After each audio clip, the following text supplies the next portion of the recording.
अस्सलाम वालेकुम स्टूडेंट्स। आज हम unit number 7 properties of matter के जो लास्ट टॉपिक रह गए हैं उनको देखेंगे। आज हमारा ये चैप्टर ख़त्म हो जाएगा। आज जो हमारा 7.8 टॉपिक है वो है बेटे इलास्टिसिटी। इलास्टिसिटी को पढ़ने से पहले हम थोड़ा सा कुछ कंसेप्ट लेते हैं हमारी डेली लाइफ में यूज़ होने वाले ऑब्जेक्ट्स के बारे में। और हम जानते हैं कि अगर हम कोई भी रबर है ना बेटा, अगर हम उस रबर को या अगर हम कोई स्प्रिंग है, लूज स्प्रिंग है, और अगर हम उसको खींचते हैं, उसकी लेंथ को इंक्रीज करने की कोशिश करते हैं तो क्या होता है बेटा कि वो इंक्रीज हो जाती है। ऐसे ही है। लेकिन अगर हम बात करते हैं स्प्रिंग बैलेंस की, स्प्रिंग बैलेंस क्या होता है? ये ऐसा बैलेंस होता है जो वेट को मेयर करने के लिए भी इस्तेमाल होता है। आपने मेजरमेंट्स में भी पढ़ा था। अच्छा, लेकिन जैसे हम पॉइंटर ऑफ स्प्रिंग बैलेंस की बात करते हैं वो लोवर्ड होता है कि जब बॉडी सस्पेंड हो जाती है उसके साथ। इसकी वजह क्या होती है? क्योंकि जो लेंथ होती है स्प्रिंग की वो इंक्रीज हो जाती है उस वेट पे डिपेंड करते हुए जो उसके साथ हमने हैंग किया हुआ होता है। अच्छा, क्या होता है जब ऑब्जेक्ट पर फोर्स अप्लाई की जाती है तो ऑब्जेक्ट क्या करता है और वो फोर्स क्या कहलाती है जो उस पर अप्लाई की गई, वो किस तरीके से उसको चेंज कर देती है। उस लिहाज से एक डेफिनेशन है यहाँ पे, डिफॉर्मिंग फोर्स की डेफिनेशन हम उसको देख लेंगे। कहते हैं जो अप्लाइड फोर्स, ऐसी फोर्स जो किसी बॉडी पे अप्लाई की जाए और वो फोर्स अप्लाई करने के बाद उस बॉडी की शेप चेंज हो जाए, उस बॉडी की लेंथ चेंज हो जाए, उसकी बॉडी का वॉल्यूम चेंज हो जाए, ऐसी फोर्स को हम डिफॉर्मिंग फोर्स कह देंगे। याद रह जाएगा, डिफॉर्मिंग फोर्स ऐसी फोर्स होती है जब वो किसी ऑब्जेक्ट या बॉडी पे अप्लाई की जाती है तो वो बॉडी की लेंथ, वॉल्यूम और शेप दोनों को क्या कर देती है? चेंज कर देती है। लेकिन ज़्यादातर क्या होता है कि बॉडी अपनी ओरिजिनल साइज और शेप में रिटर्न हो जाती है जब डिफॉर्मिंग फोर्स ख़त्म हो जाती है। अगर हम बात करते हैं डिफॉर्मिंग फोर्स के एग्जाम्पल की तो आप एक एग की एग्जाम्पल ले लें। एक एग है, अगर आप उसके ऊपर कुछ फोर्स अप्लाई करते हो तो क्या होता है? वो टूट जाता है और उसकी शेप, लेंथ और वॉल्यूम दोनों चेंज हो जाते हैं, तो वो डिफॉर्मिंग फोर्स की एग्जांपल है। या आप उसकी एक लूज स्प्रिंग की एग्जांपल ले लें, अगर आप उसको स्ट्रेच करते हैं, फोर्सफुली खींचते हैं तो वो लंबा हो जाता है काफ़ी हद तक और उसकी शेप चेंज होगी, उसका लेंथ चेंज हो गया और उसका वॉल्यूम चेंज हो गया। यानी ये सारी डिफॉर्मिंग फोर्सेस में आ जाती है। यानी लेंथ भी लाजमी डिपेंड करती है, शेप भी करती है एंड वॉल्यूम भी। नेक्स्ट हमारे पास बेटे आ जाता है इलास्टिसिटी। क्या होता है? अब कुछ ऐसी बॉडीज भी होती हैं जिन पर हम डिफॉर्मिंग फोर्स अप्लाई करते हैं, जब तक उसके अंदर डिफॉर्मिंग फोर्स रहती है वो तो अपने आप को चेंज रखती है, लेकिन जैसे ही डिफॉर्मिंग फोर्स खत्म हो जाती है, जैसे ही डिफॉर्मिंग फोर्स खत्म हो जाती है वो दोबारा अपनी ओरिजिनल पोजीशन पे वापस आ जाती है। That is called elasticity. अगर हम एक हार्ड स्प्रिंग की बात करते हैं या अगर हम एक जिस तरीके से ये डायग्राम नंबर ए, बी और सी में दिखाया गया है कि अगर आप क्या करते हो, अगर ये फॉर एग्जांपल हमारे पास एक स्ट्रिप है और उसको हम बेंट करते हैं फोर्सफुली, देखें डाउनवर्ड बेंट किया और जब इसको रिलीज किया तो जब तक इसके अंदर डिफॉर्मिंग फोर्स मौजूद है ये वाइब्रेट करेगी। जब डिफॉर्मिंग फोर्स खत्म हो जाएगी ये दोबारा अपनी मेन पोजीशन पे वापस चले जाएगी। ये इसकी एग्जांपल्स में आ जाता है। उसके अलावा अगर आप एक रॉड की बात करते हो, उसको अगर आप टर्न करते हो, टर्न इफेक्ट क्रिएट करवाते हो, या अगर आप एक स्प्रिंग की बात करते हो, उसको स्ट्रेच करते हो, तो ये सारी एग्जांपल्स बेटे आ जाती हैं इलास्टिसिटी की। नेक्स्ट हमारे पास आ जाता है स्ट्रेस। स्ट्रेस बेटा हमेशा रिलेट करती है उस फोर्स के साथ जो डिफॉर्मेशन क्रिएट करती है। स्ट्रेस हमेशा उस फोर्स के साथ रिलेट करती है जो डिफॉर्मेशन क्रिएट करती है। डिफॉर्मेशन तो समझ गए ना, डिफॉर्मेशन ऐसा जो लेंथ, वॉल्यूम, शेप को चेंज कर देता है। अब स्ट्रेस क्या है? ऐसी फोर्स जो एक्ट करती है एरिया के हिसाब से किसी बॉडी पर, वो स्ट्रेस कहलाती है। स्ट्रेस का फॉर्मूला बेटे क्या है? Force divided by area. ऐसा यूनिट क्या है स्ट्रेस का? वो है बेटे न्यूटन पर स्क्वायर मीटर। और ये एमसीक्यूज के लिहाज से इंपॉर्टेंट भी है। और एक बात और याद रख लें, स्ट्रेस का फॉर्मूला जो है बेटे ये न्यूमेरिकल प्रॉब्लम्स में भी यूज होगा। स्ट्रेन क्या होता है? अच्छा, 99.9% ग्रंटेड हर साल बेटा पेज नंबर 160, 161 और 162, 2 से 4 नंबर का पेपर हर साल बेटा इन पेजेस में से आता है। स्ट्रेन क्या होता है? जब स्ट्रेस एक्ट करती है बॉडी पर, यानी force per unit area act होता है किसी बॉडी पर, तो वो चेंज कर देता है उसकी लेंथ को, वॉल्यूम को और शेप को। जो रेशो है इस चेंजिंग का स्ट्रेस के अप्लाई होने के बाद उसके ओरिजिनल लेंथ, वॉल्यूम और शेप से, that is called strain. For example, मेरे पास अगर बेटे एक ब्लॉक है, मैंने इसके ऊपर स्ट्रेस अप्लाई की force per unit area. For example, इसकी पहले लेंथ जो है वो 3 सेंटीमीटर है। बात समझ रहे हो ना? मैंने स्ट्रेस अप्लाई की, अभी मैं सिर्फ लेंथ की बात करूंगा, शेप एंड वॉल्यूम इसी में आ जाएगा। मैंने इस पर स्ट्रेस अप्लाई किया, इसकी लेंथ फॉर एग्जाम्पल चले जाती है 4 सेंटीमीटर। अब ये जो चेंजिंग है, चेंजिंग का पता है ना, final length minus original length. जो चेंजिंग लेंथ है, जो रेशियो है चेंज होने का, लेंथ का, वॉल्यूम का और शेप का, that is called strain. Is it clear? Next है हमारे पास टेंसाइल स्ट्रेन। अगर स्ट्रेस प्रोड्यूस करती है चेंजिंग सिर्फ लेंथ में किसी भी ऑब्जेक्ट के, that is called tensile strain. और ये वाली जो हमने एग्जांपल की, ये टेंसाइल स्ट्रेन को भी रिप्रेजेंट कर रहा है। Difference between strain, stress, difference between strain and tensile strain, ऐसा भी बेटे सवाल आ सकता है। तो स्ट्रेन का कंसेप्ट सिर्फ इतना है कि जो रेशियो है चेंज होने का, लेंथ का, वॉल्यूम का, शेप का, उसके ओरिजिनल लेंथ, वॉल्यूम और शेप से, दैट इज कॉल्ड स्ट्रेन। और अगर स्ट्रेस अप्लाई होने के बाद बॉडी की सिर्फ लेंथ चेंज हो जाती है तो उसको हम टेंसाइल स्ट्रेन कह देंगे। इंपॉर्टेंट डेफिनेशंस, इंपॉर्टेंट कंसेप्ट्स हैं बेटा ये, इनको आपने अच्छे से मेमोराइज कर लेना है। अब टेंसाइल स्ट्रेन का क्या फॉर्मूला है? टेंसाइल स्ट्रेन का फॉर्मूला है जी, चेंज इन लेंथ, लेंथ में कितनी चेंजिंग आई। अब ये जो हमारे पास 4 सेंटीमीटर है ना, ये चेंज इन लेंथ हुआ है डिवाइडेड बाय ओरिजिनल लेंथ। यानी कि ये जो हमारे पास चेंज इन लेंथ है, इसको किसके साथ डिवाइड कर देना है? इसको ओरिजिनल लेंथ के साथ हमने डिवाइड कर देना है। और स्ट्रेन का कोई यूनिट नहीं होता, it is simply a ratio. हकीकत में स्ट्रेन एक रेशियो है बिटवीन 2 सिमिलर क्वांटिटीज। यहां पे एक शॉर्ट क्वेश्चन बन सकता है, वाई टेंसाइल स्ट्रेन या why strain has no unit.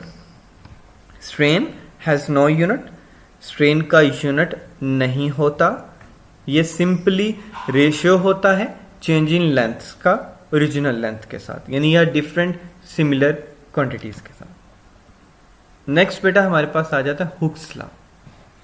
ये ऑब्जर्व किया गया है कि जो डिफॉर्मेशन होती है, वो डिफॉर्मेशन चाहे लेंथ पे हो, वॉल्यूम में हो या शेप में हो किसी बॉडी की, वो हमेशा बेटा डिपेंड करती होती है स्ट्रेस पर जो यूनिट एरिया के हिसाब से लग रहा होता है। और हुक्स लॉ भी इसको ही स्टेट करता है।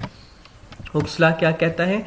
जो स्ट्रेन प्रोड्यूस होती है किसी भी बॉडी में, जब स्ट्रेस उस पर अप्लाई किया जाता है तो वो स्ट्रेन स्ट्रेस आपस में डायरेक्ट रिलेशन रखते हैं और stress within the elastic limit of the body, the strain produce in the body by the stress apply to it is directly proportional to the stress. जो strain produce हुई किसी भी body में stress apply करने के बाद, वो directly proportional हो जाएगी स्ट्रेस के with in the elastic limit of the body. Elastic limit, strain, stress, ये बेटा सारी डेफिनेशन हम पीछे पढ़ चुके हैं। अच्छा, अब स्ट्रेस का फॉर्मूला क्या बनेगा कि ये जो स्ट्रेस है बेटा, ये डायरेक्ट रिलेशन है इसका किसके साथ? स्ट्रेन के साथ। ठीक है, और जब ये हमने प्रोपोर्शनैलिटी का साइन खत्म किया तो वो किस में कन्वर्ट हो गया, कांस्टेंट में। और जब हम कांस्टेंट का यहाँ पे फॉर्मूला बनाते हैं तो स्ट्रेन यहाँ पे मल्टीप्लाई हो रहा है बेटा, इधर आके क्या हो जाएगा, डिवाइड हो जाएगा। तो कांस्टेंट का फॉर्मूला क्या बन गया, stress over strain. Hooks law जो होता है ना बेटा, ये तकरीबन एप्लीकेबल होता है हर तरह की डिफॉर्मेशन और हर तरह के मैटर्स पर, चाहे वो सॉलिड हो, लिक्विड हो, गैस हो, लेकिन खास लिमिट के अंदर। ये जो लिमिट है ना, ये हमें बताती है कि कितना आप स्ट्रेस जो है ना सेफली अप्लाई कर सकते हो किसी भी बॉडी पे, जो परमानेंटली डिफॉर्मेशन ना कर दे उसके अंदर। मिसाल के तौर पर अगर कोई रबर है, आप रबर के ऊपर इतनी डिफॉर्मेशन फोर्स ना कहीं अप्लाई कर दें, आप कहीं इतना स्ट्रेस उसके ऊपर अप्लाई ना कर दें कि वो दोबारा वो अपनी ओरिजिनल लेंथ और शेप और वॉल्यूम में वापस ही ना आ सके। तो लिहाजा ये सेफली, यहाँ पे सेफली का लफ्ज इसलिए जो है ना यूज हुआ है कि सेफली अप्लाई करना है। अगर दूसरे अल्फाज की हम बात करें तो ये एक लिमिट होती है जिसमें बॉडी रिकवर हो जाती है अपनी ओरिजिनल लेंथ में, वॉल्यूम, शेप, और जब डिफॉर्मिंग फोर्स उसमें से रिमूव करती जाती है। जब स्ट्रेस क्रॉस करती है अपनी लिमिट को तो वो called the elastic limit, a body is permanently deformed. तो क्या होता है, जो इलास्टिक लिमिट होती है ना बॉडी की, वो परमानेंटली, यानी कि एक बॉडी परमानेंटली डिफॉर्म्ड हो जाती है और वो इस काबिल नहीं हो रहती कि वो अपनी ओरिजिनल लेंथ शेप पे दोबारा वापस आ सके जब उसके ऊपर स्ट्रेस अप्लाई की जाए। अब उसकी एग्जांपल यही दी थी ना कि रबर की अगर आप बात करते हैं कि अगर आप रबर के ऊपर हद से ज्यादा, लिमिट से ज्यादा फोर्स अप्लाई कर देते हो तो क्या होता है, वो अपनी दोबारा ओरिजिनल लेंथ और शेप पे वापस नहीं आ सकते। अगर आप रबर बैंड की बात करते हो, आप उसको इतना खींचे जाते हो, इतनी डिफॉर्मिंग इतना स्ट्रेस अप्लाई किए जाते हो, इतनी फोर्स लगाए जाते हो कि वो टूट ही जाए, और जब आप छोड़ो उसे तो अपनी ओरिजिनल लेंथ, शेप और वॉल्यूम पे वापस ना आ सके। तो शॉर्ट क्वेश्चंस के लिहाज से बेटा हुक्स लॉ इम्पोर्टेंट है, इसका फॉर्मूला आपने लाजमी करना है। लास्ट का आज हमारा जो टॉपिक है बेटे वो है Young's modulus. Important and important. और यहाँ पे हमने कंसीडर करना है, हमारे पास एक लॉन्ग बार है बेटा, लेट, उसकी जो ओरिजिनल लेंथ है वो L0 है, उसका cross sectional area capital A है, इज इट क्लियर। और जब उस पर कुछ एक्सटर्नल फोर्स अप्लाई की जाती है, जब उस पर कुछ एक्सटर्नल फोर्स अप्लाई की जाती है, वो फोर्स इक्वल होती है उसके वेट के और स्ट्रेच कर देती है उसकी लेंथ को। जब फोर्स अप्लाई कर दी गई तो इसकी जो ओरिजिनल लेंथ है वो स्ट्रेच होके क्या बन गई, L। According to Hooke's law, जो रेशियो है स्ट्रेस का टेंसाइल स्ट्रेन के साथ कांस्टेंट लिमिट के अंदर बॉडी का, वो यंग्स मॉडुलस कहलाता है। यानी कि जो रेशियो है स्ट्रेस का टेंसाइल स्ट्रेन के साथ, that is called Young's modulus. और आपको पता है यंग्स मॉडुलस को Y से रिप्रेजेंट किया जाता है। स्ट्रेस का अभी आपने रिसेंटली फॉर्मूला पढ़ा, स्ट्रेस का आपने क्या फॉर्मूला पढ़ा था कि फोर्स को आपने लगाना है पर यूनिट एरिया के हिसाब से, तो फोर्स डिवाइडेड बाय एरिया। तो टेंसाइल स्ट्रेन का आपने क्या फॉर्मूला पढ़ा, चेंज इन लेंथ, अभी ऊपर पढ़ा ये वाला, change in length divided by original length. तो चेंज इन लेंथ बेटा हमारे पास क्या हो जाएगा जी, चेंज इन का जब भी लफ्ज आता है तो हम फाइनल माइनस ओरिजिनल करते होते हैं, तो डेल्टा का साइन लगाते होते हैं, यानी चेंज इन को रिप्रेजेंट कर रहा होता है। तो change in length divided by original length, और आपको पता है ओरिजिनल लेंथ को L0 से रिप्रेजेंट किया गया था। तो ये हमारे पास फॉर्मूला बना, Young's modulus is equal to force divided by area, change in length divided by original length. इतनी बात समझ आ गई ना बेटे आपको। अब नेक्स्ट हमने क्या करना है, इनको जो है ना डिवीजन के अंदर एक और डिवीजन है, जब डिवीजन के अंदर एक और डिवीजन आ जाए तो जो डिवाइड हो रहे होते हैं वो ऊपर जाके मल्टीप्लाई हो जाते होते हैं। तो हमारे पास चले, हम अगर हम इनको सेपरेट करके लिख देते हैं तो ये हमारे पास क्या बन जाएगा बेटा, फोर्स डिवाइडेड बाय एरिया, और साथ में जब ये डिवीजन के अंदर एक और डिवीजन चेंज हुई तो ये क्या बन गया, original length divided by change in length. पहले क्या था, change in length divided by original length, तो ये क्या बन गया, original length divided by change in length. अच्छा, अब यहाँ पे क्या हो रहा है, यहाँ पे अब मल्टीप्लीकेशन हो जाएगी, तो ये हमारे पास बेटा क्या बन जाएगा जी, फोर्स, ये वो फोर्स है जो पर यूनिट एरिया पे लग रही है, मल्टीप्लाई बाय ओरिजिनल लेंथ, और इसको डिवाइड किसके साथ करना है बेटा, वो फोर्स जो पर यूनिट एरिया पे लगी और वो मल्टीप्लाई किसके साथ हो रही है बेटा, चेंज इन लेंथ के साथ। तो ये हमारे पास किसका फॉर्मूला बन गया, ये हमारे पास है यंग्स मॉड्यूलस का फॉर्मूला बन गया। यंग मॉड्यूलस बहुत आसान है, इसकी डेरिवेशन कोई मेमोराइज करने की जरूरत नहीं है, आप कंसेप्ट वाइज खुद लिख सकते हो। किस तरीके से आपने लिखना है, simple simple simple. Young's modulus जहन में रखें, यंग मॉड्यूलस क्या है, यंग्स मॉड्यूलस है रेशियो है किसका, स्ट्रेस ओवर टेंसाइल स्ट्रेन का, किसका, स्ट्रेस ओवर टेंसाइल स्ट्रेन का। आपने काम क्या करना है, स्ट्रेस का फॉर्मूला लिखने के बाद डिवाइड कर देना टेंसाइल स्ट्रेन के साथ। डिवीजन के अंदर एक और डिवीजन है, तो जो निचली डिवीजन है वो ऊपर जाके मल्टीप्लाई हो जाएगी, आपने उसको चेंज कर देना है। तो सिंपल ऊपर वाली वैल्यूज को मल्टीप्लाई कर दो, नीचे वाली वैल्यूज को मल्टीप्लाई कर दो, तो ये बेटे हमारे पास एक यंग्स मॉडुलस का फॉर्मूला और इसकी डेरिवेशन सॉल्व होगी।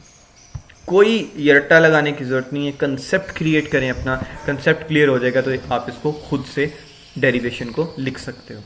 अच्छा, अब यूनिट की तरफ आते हैं। तो ऐसा यूनिट है यंग्स मॉडुलस का बेटे, वो हमारे पास आ जाता है जी न्यूटन पर स्क्वायर मीटर। यंग मॉडुलस, कुछ मटेरियल हैं उनकी यंग मॉडुलस की वैल्यूज कितनी हैं, एमसीक्यूज के लिहाज से भी बेटे आ सकते हैं, उनको देख लेते हैं। अगर हम एल्युमिनियम की बात करते हैं तो वो 70 है, बोन की बात करते हैं 0.02 है, ब्रास की बात करते हैं तो वो हमारे पास 91 है, कॉपर की बात करते हैं 110 है, डायमंड की बात करते हैं 1120, ग्लास की बात करते हैं ग्लास की 60, आयरन की बात करते हैं तो बेटा 190, लेड की बात करते हैं 16, उसके अलावा अगर हम बात करते हैं निकल की 200, रबर की बात करते हैं तो 0.0007, स्टील की बात करते हैं तो बेटे 200, उसके बाद टंगस्टन की बात करते हैं तो 400, वुड की बात करते हैं जो पैरेलल गेन में है 10, और जो परपेंडिकुलर गेन में है वो हमारे पास 1 आ जाएगी। ये एमसीक्यूज के लिहाज से टेबल जो है ना अहम है, आपने इसको भी देख लेना है। यंग मॉडुलस का यूनिट भी हो गया, इसका फॉर्मूला भी हो गया, उसके अलावा बेटा हुक्स लॉ भी फॉर्मूला हो गया। ये जितने भी आज हमने फॉर्मूलाज पढ़े हैं ना, ये आप जब अनसॉल्व्ड न्यूमेरिकल प्रॉब्लम्स करेंगे उसमें तकरीबन आप ये 90% इन फॉर्मूलाज को इस्तेमाल करेंगे। अब यंग मॉडुलस की जो एग्जाम्पल है हम उसको देख लेते हैं। एक स्टील वायर है बेटे, वो 1 मीटर लॉन्ग है, कितनी, 1 मीटर, और उसका जो cross sectional area capital A वो 5 × 10⁻⁻5 मीटर स्क्वायर है, और जब उसको खींचा गया तो वो 1 मिलीमीटर तक कितनी फोर्स लगाई उस वक्त, 10,000 न्यूटन की। तो बताएं कितना यंग्स मॉडुलस क्रिएट हुआ, force 10,000 newton, original length 1 metre, extension यानी कि चेंज इन कितना हुआ, तो वो बेटे हमारे पास कितना आ गया, 1 मिलीमीटर। और आपको पता है मिली की कीमत 10⁻³ होती है, ऐसे ही है ना, तो हम उसकी वैल्यू पुट करेंगे यहाँ पे, क्या होगा 1 × 10⁻³ -3 से मराद के हमने राइट टू लेफ्ट 3 टाइम जाना है, तो 1 और 0, 3 0 लगने, 0 और फर्स्ट 0 के बाद हमने पॉइंट लगा देना, तो क्या बन गया 0.001 मीटर, यानी हमने मिलीमीटर को किस में कन्वर्ट कर दिया, मीटर में कन्वर्ट कर दिया। ठीक है। अच्छा, अब cross sectional area 5 × 10⁻⁻5 metre square है। यंग मॉडुलस का फॉर्मूला क्या है बेटे, stress divided by tensile strain. Stress का वो फोर्स जो पर यूनिट एरिया पे लग रही है, और टेंसाइल स्ट्रेन क्या है, change in length divided by original length. जब डिवीजन के अंदर एक और डिवीजन थी हमने उसको चेंज किया था तो ये रीअरेंज हो गया।